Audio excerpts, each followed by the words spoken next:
Together, we can make a difference in persons with disabilities and in children with disabilities' lives. We rejoice on an extraordinary journey with those who know best.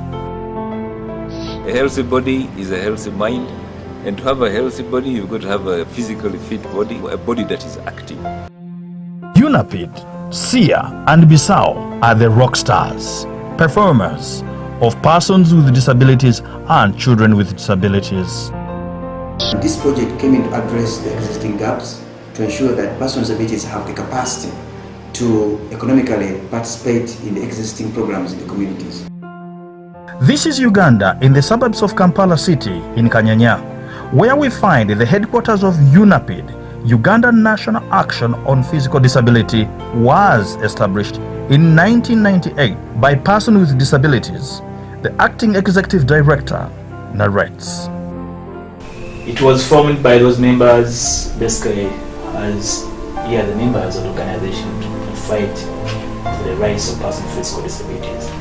UNAPID works widely all over the country, but currently it's rolled active in 40 districts of the country, spread all over the 4 regions of the country. And we work on a number of projects, a number of programs, a number of interventions, all practically aimed at ensuring that persons with disabilities enjoy their rights, ensuring that the barriers which prevent people with disabilities, especially those with physical disabilities, are removed in society so that everyone can live independently, live independent life, and enjoy all rights as enshrined in the Constitution of Uganda and also in the UN Convention on Rights of Persons with Disabilities. The Executive Director for Spinal Injuries Association, Madam Angela Balaba, explained how people get spinal injuries. We work with people who got disabled through road traffic accidents mostly, and that's about 98%. This gentleman who's coming from the other way, just entered in the road, just after.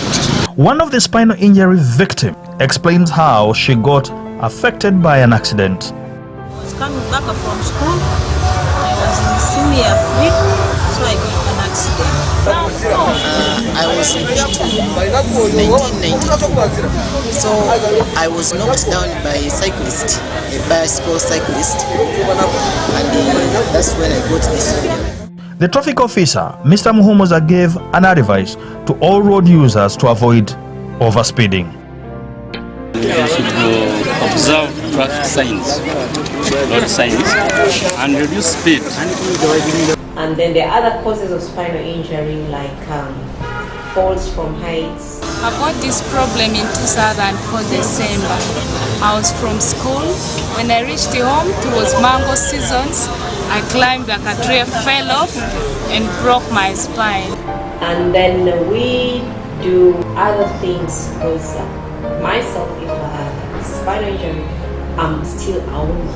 So also train the person knowing those roles of a woman and then learning to adjust with the injury and then coping also, carrying on with the roles of being a woman. I'm proud of myself. I'm hoping to have kids soon.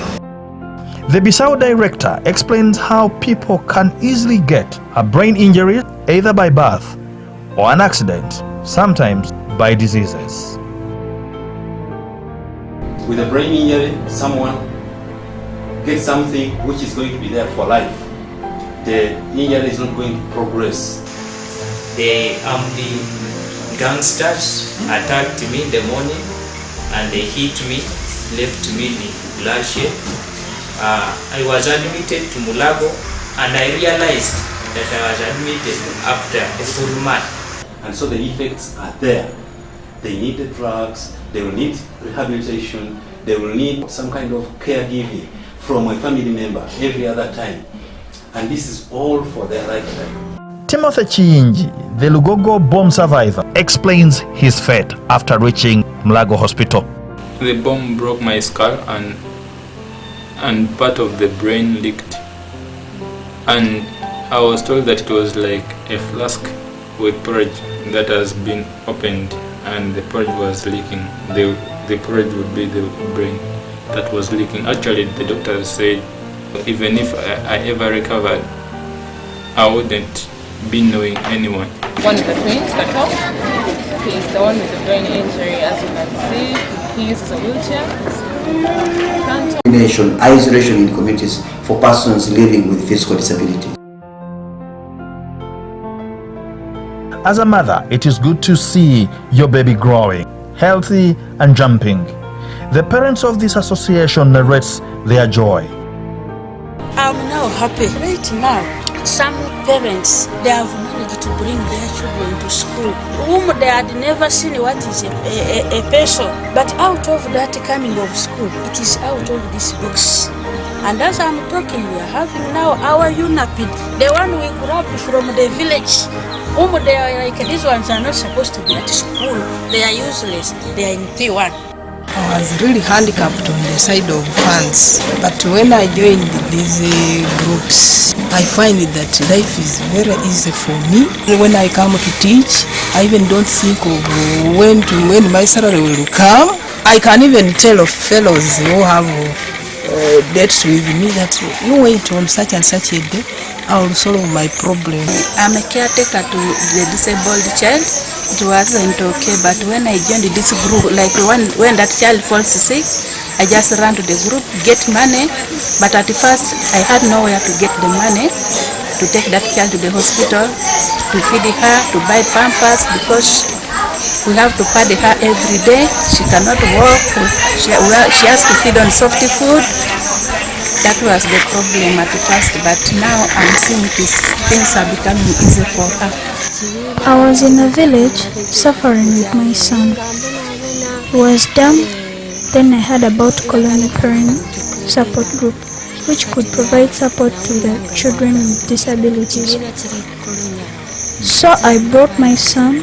When I brought him to school, his teachers loved and cared for him, and now he's living a healthy life. Then I started saving with his association. Now I feel much better because my son is now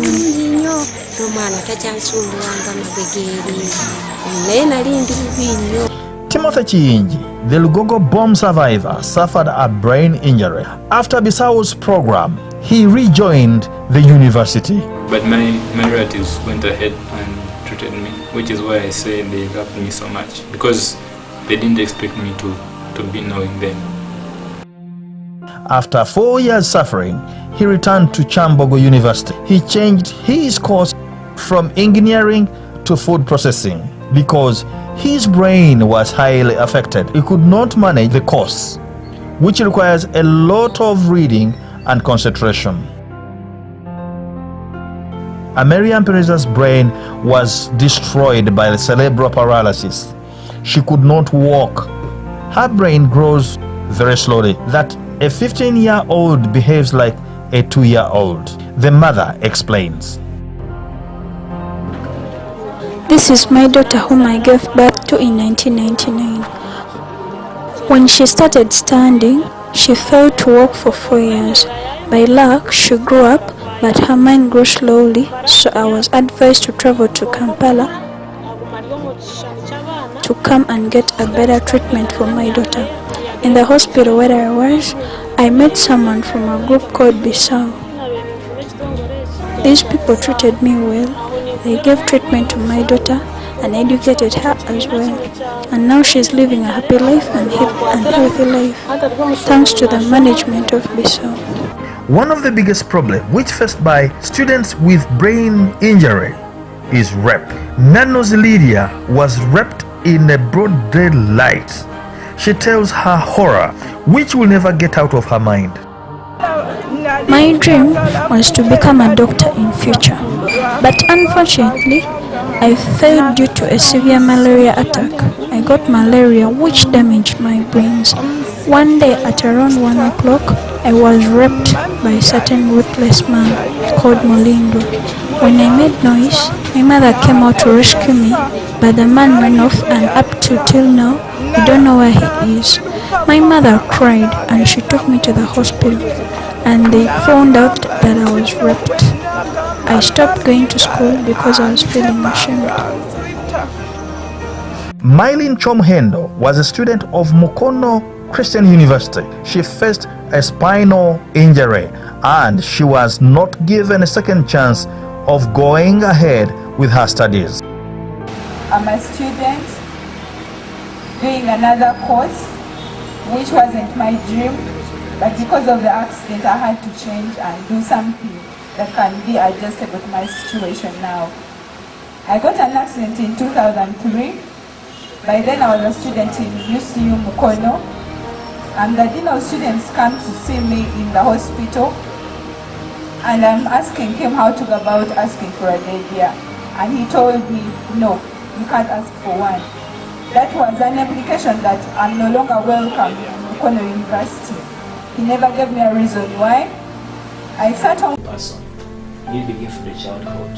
You empower this person from a young stage, if he's still a child, and then he grows up when he's being empowered. When the time reaches our age, he's already a very empowered person, able to contribute to the society. And the only way of doing this is to educate this person. You realize that most of persons with disabilities who are really educated, they're empowered, they can really contribute to society. They are respected, they are liked, they are loved, and they are really given a profile and the preference to achieve issues.